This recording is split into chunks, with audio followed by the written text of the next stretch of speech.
وبركاته.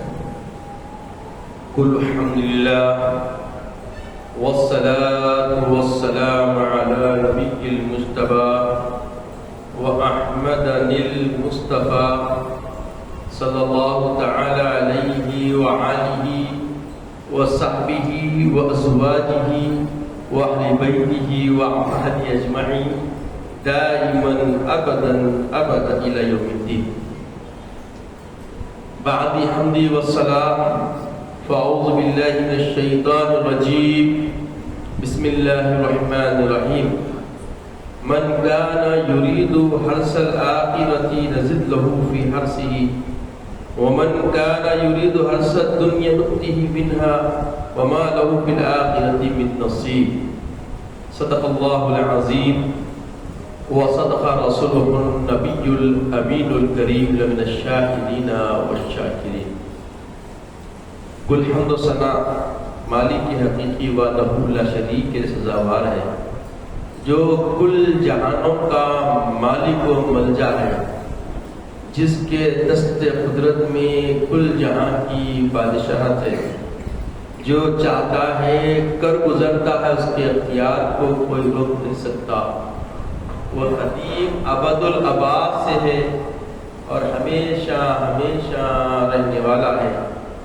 میں گواہی دیتا ہوں کہ نہیں ہے کوئی معبود برحق لائق عبادت سوائے اللہ جل مجدہ کے، اور میں یہ بھی گواہی دیتا ہوں کہ محمد عربی صلی اللہ تعالی علیہ وسلم اللہ کے بندے اور خاص رسول ہیں. صلاۃ و سلام نازل ہو ہمارے آقا نامدار حضور تاجدار محمد عربی صلی اللہ تعالی علیہ وآلہ وسلم پر، آپ کی آل پر، آپ کے اصحاب، بزرگان دین، ادارت الاسلام. اللہ جل مجدہ ارشاد فرماتا ہے: من کان یرید حرث الآخرۃ نزد لہ فی حرثہ.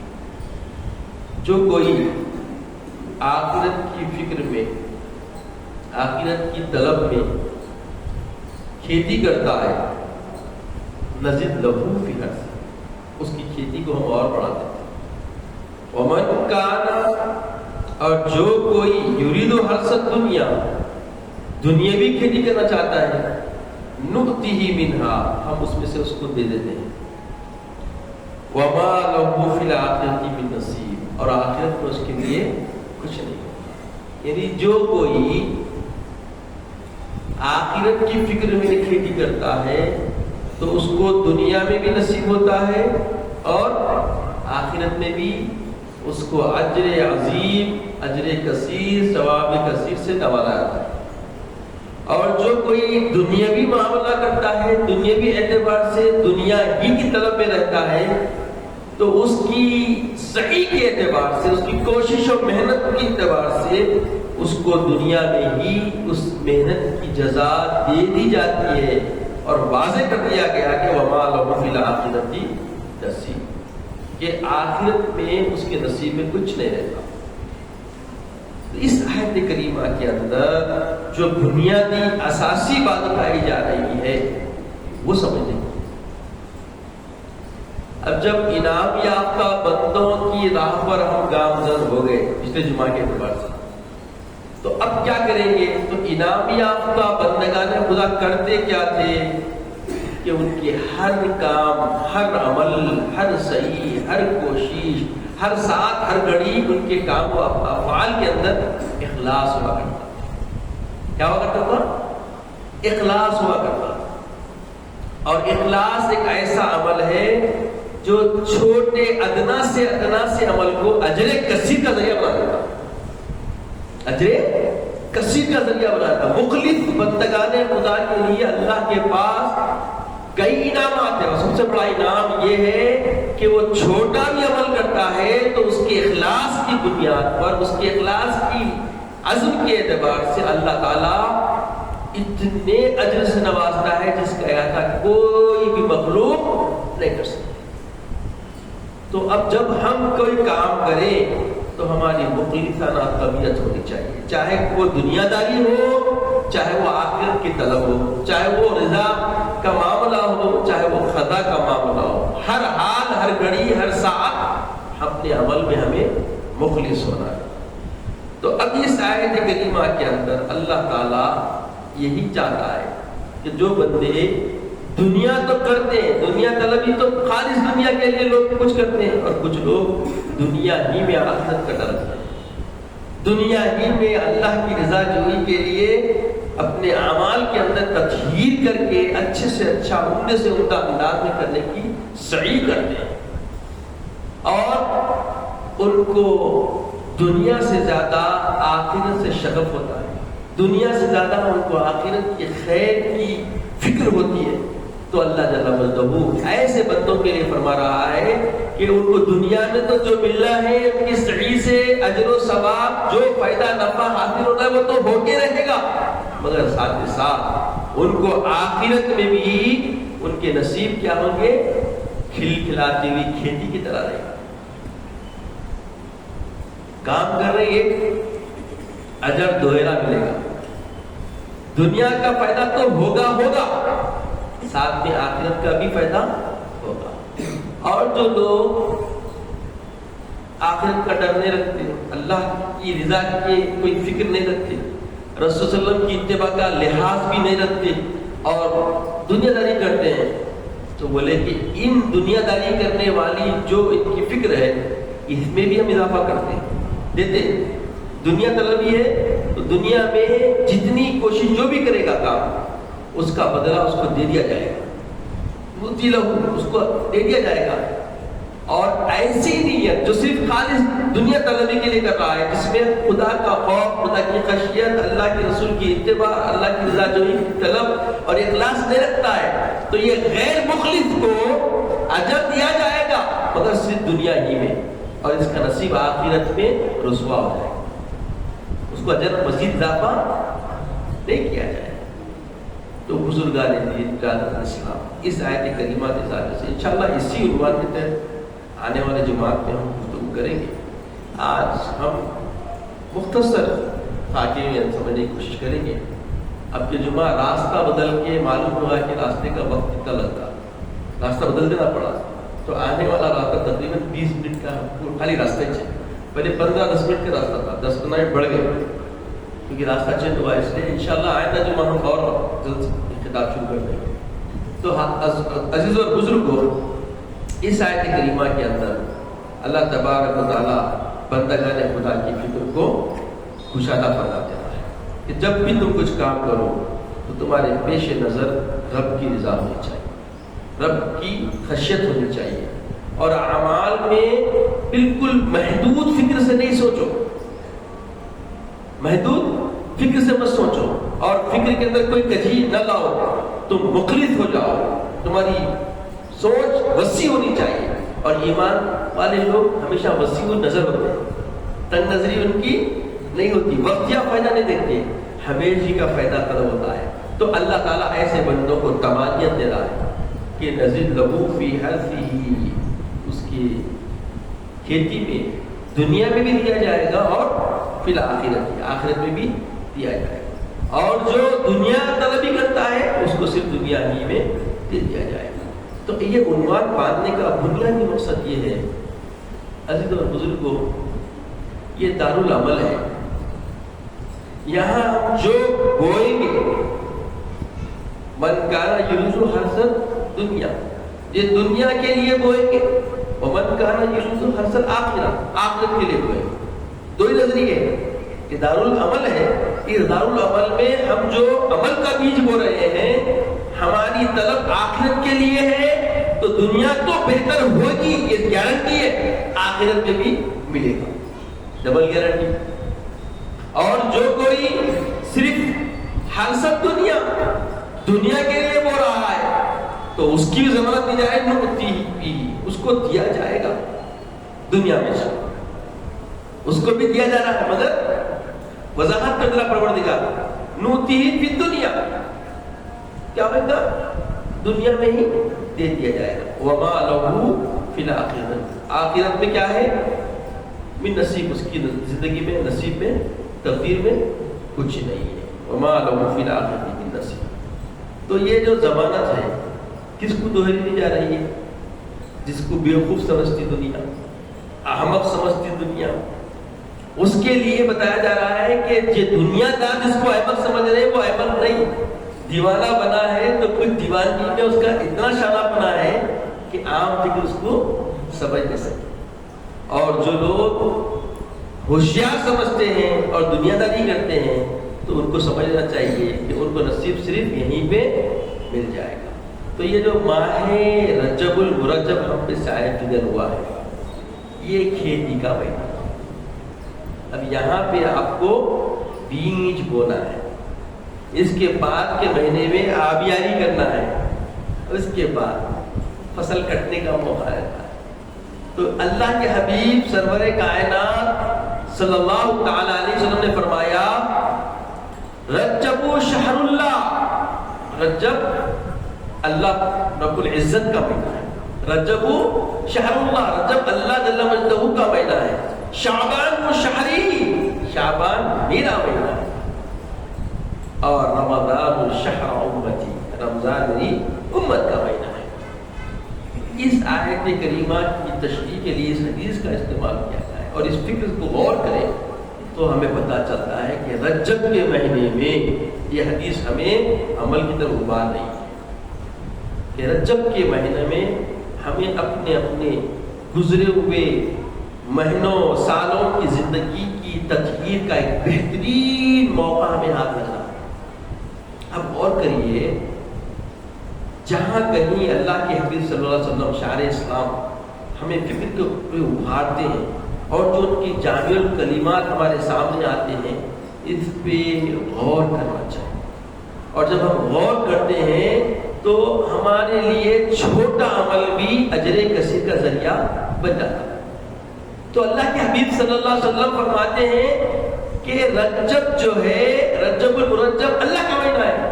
تو انہیں جیسے ہم اللہ کی تعظیم کرتے ہیں اس مہینے میں اس عظمت جل جلالہ و عما نوالہ کا خیال کرتے ہوئے اپنے آپ کو تیار کیجیے. یعنی اس مہینے کا اکرام، اس مہینے کی تعظیم ہمیں اس انداز سے کرنا ہے جیسے اللہ کی شان ہے، جیسے اللہ تعالیٰ کی رفعت و کبریائی ہے. تو اب جب اس زاویے سے ہم اپنے آپ کو تیار کرنا چاہتے ہیں تو ہمارے اس پیش نظر اب کیا ہونا چاہیے کہ رجب کے مہینے میں کثرت سے للہیت کی طبیعت بننا چاہیے کہ ہم مسکراتے بھی ہیں تو ہمارے مسکرانے میں رسول اللہ صلی اللہ علیہ وسلم کی اتباع ہونا. کیوں؟ اتباع رسول میں اللہ کی رضا ہے. من اطاع محمد فقد اطاع اللہ، ہے نا. جس نے محمد علیہ السلام کی اطاعت کی اس نے گویا اللہ کی اطاعت کی. ومن عصى محمد فقد عصى اللہ، جس نے محمد نبی صلی اللہ علیہ وسلم سے روگردانی کی اس نے گویا اللہ سے روگردانی کی، اللہ کی نافرمانی کی. تو جب ہم مسکراتے ہیں، مصافحہ کرتے ہیں تو ہمیں مطلب کا مصافحہ نہیں کرنا چاہیے. اس لیے بتایا گیا کہ عاجزین سے عاجزی اختیار کرنا یہ شان ہے، اور متکبرین سے کبر کرنا یہ بندگی کا بہترین کردار ہے. اور ان المتکبرین عاجزین، اور کبریائی کرنے والے متکبرین سے عاجزی کرنا کفر ہے. وَإِنَّ الْعَاجِزِينَ كِبْرٌ، اور عاجزی کرنے والوں سے تکبر کی طرف پیش آنا یہ بہت بڑا فسق و فجور ہے. یہ بہت بڑا فسق و فجور ہے. تو عاجزین سے کبھی متکبرانہ طبیعت اختیار نہیں کرنا. ہاں مطلب کا سلام، مطلب کا مصافحہ رہا تو آپ گریز کر کے بتاتے ہیں کیوں عاجز ہو رہا ہے. یہ تکبر نہیں ہوتا، تکبر نہیں ہوتا، بلکہ سامنے والے کی عزت و عصمت و اس کی حرمت کو قائم رکھنے کے لیے ابھارنا ہوتا.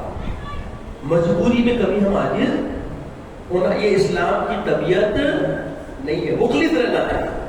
تو اب یہ جو رجب کا مہینہ ہمیں ملا ہے اس کے اندر ہمیں معاملات کے اندر بھئی ہر ایک کی ضرورت ہے. معاملات بغیر معاملات کے کون جینا بولے ہے کسی کی زندگی ایسی؟ معاملات ہے. معاملات ایک ایسا عمل ہے سارے لوگوں کی زندگیوں میں احاطہ کیا ہوا. تو ہر معاملے میں ہمیں سب سے مقدم موقع جو چیز چاہیے وہ ہے اخلاص، کہ جو بھی ہم کام کر رہے ہیں، جو بھی ذکر کر رہے ہیں، جو بھی آپس میں سمجھے ڈیلنگ کر رہے ہیں، تو اس کے اندر ہمیں مخلص رہنا چاہیے کہ کام تو ہو اور ساتھ میں اللہ کی خشیت، رسول کی اتباع اور عمل میں کوئی ایسا مفاد نہ ہو کہ جو صرف ہمیں دنیا میں ہی محیط کرے، دنیا میں ڈال کے، یعنی ہمیں دنیا تو ضمانت دی جا رہی ہے، آخرت کی فکر میں رہیں گے، اللہ کی رضا کی طلب میں رہیں گے، رسول اللہ کی اتباع کے ساتھ چلیں گے، تو دنیا تو تمہیں ملے گی مگر اس دنیا داری کے ساتھ آخرت بھی تمہیں سمٹ کیا جائے۔ تو یہ رجب اللہ کا مہینہ ہے اور اس مہینے میں بندگان خدا کو اس مہینے کی حرمت اور اس کا اکرام کرنے کا بہترین موقع ہے۔ حضرت عبداللہ شاہ صاحب رحمۃ اللہ علیہ اپنی کتاب فضائل رمضان میں اس حدیث کو کوٹ کرتے بتاتے ہیں کہ بھئی دیکھو یہ مثال ایسی ہی ہے کہ رجب کا مہینہ بیج بونے کا مہینہ ہے، ناگر مار کے بیج بونے کا مہینہ ہے، اور شعبان کا مہینہ گریا و زاری کر کے اپنے آنسوؤں کے ذریعے کھیتی کے اندر پانی دینا ہے، آبیاری کرنا ہے، اور رمضان کے مہینے میں اب عبادت کے اندر مزے بڑھ جاتے ہیں، اب بندہ چاہ کے بھی عبادت سے منہ نہیں موڑتا، عبادت کی طبیعت رجب سے شروع کیا تو عادت بنتے بنتے رمضان کے مہینے میں بغیر دائی کی دعوت کے بندہ مسجد میں حاضر رہتا، نہ صرف 5 وقتہ رہتا بلکہ تراویح کے لیے، تہجد کے لیے بھی اس کے اندر طبیعت میں اندر سے جانے کی خوشو خضو پیدا ہو جاتا۔ تو یہ جو ہے کھیتی کاٹنے کا مہینہ ہے۔ تو عزیز اور بزرگوں، جو لوگ رجب کے مہینے سے رجوع اللہ ہو جاتے ہیں اور اللہ تعالیٰ جل مجدہ کی خوف و خشیت کے ساتھ معاملات کرنا شروع کرتے ہیں تو ان کی روزی بڑھا دی جاتی ہے، ان کے افکار جو دنیا کی تسلطات ان کے اوپر مسلط ہوتے ہیں اس سے وہ کیا ہوتے ہیں؟ بے نیاز ہو جاتے ہیں۔ کیا ہوتے ہیں بولیے؟ بے نیاز، مطلب ان کو دنیا کے ڈر کا کوئی احساس نہ ہوتا ہے، رنجیدگی غم کی کیفیت جو دنیا داری میں آتی ہے اس سے کیا ہوتا ہے؟ وہ پرے آزاد ہو جاتا ہے۔ اور شعبان کے مہینے میں 15ویں شب کے لحاظ سے جو بندہ پورے مہینے کی بھی صحیح کرتا ہے مگر خاص کر 15ویں شب میں اللہ کی بارگاہ میں طلب کے ساتھ جو طلب کرتا ہے جائز مقاصد کے لیے اللہ سب نوازنے کا رستہ اس کے لیے کھول دیتا ہے۔ اور پھر رمضان کا چاند دکھتے ہی دیکھیے بھی اس کے معاملات کیا ہے۔ اور اللہ کے رسول صلی اللہ علیہ وسلم ہر زندگی کے ہر سال جب بھی آپ رجب کا مہینہ پاتے تو فرماتے ہیں اللہم بارک لنا فی رجبنا و شہرنا وبلغنا رمضان، اے اللہ ہمارے ماہ رجب اور شعبان میں برکت عطا فرما اور ہمیں رمضان سے ملا۔ تو یہ دعا بھی ابھی پاک علیہ الصلوۃ والسلام کی ہمیں رہنمائی کر رہی ہے کہ دیکھو آخرت کی فکر میں جب ہم کھیتی بوئیں گے تو پھر ہمارے ہر عمل کے اندر دنیا طلبی کے علاوہ عظیم مزید ہے، تیقن ہے، فکس ڈپازٹ ہے آپ کا، جو آپ کو جب آئے گا سامنے دیکھتے رہ جائیں گے۔ ایک حدیث پاک کا مفہوم ہے، اللہ کے فرماتے ہیں کہ بہت سارے لوگ مخلص عمل کریں گے، وہ چھوٹے چھوٹے عمل، اور جب محشر و حساب کا دن ہوگا تو لوگ دیکھیں گے کہ ان کے نام اعمال میں بڑے بڑے نورانی پہاڑ ہیں، پہاڑ کے سے اعمال کا جو ثواب ان کے سامنے، ان کے پروردگار یہ کہاں سے آ گئے؟ ایسے ہم کوئی کام کرے نہیں دنیا میں، تو دنیا میں ایسے کوئی کام کرے نہیں، ایسی کوئی محنت کا کام ہم سے نہیں ہوا مگر اتنا کیسا؟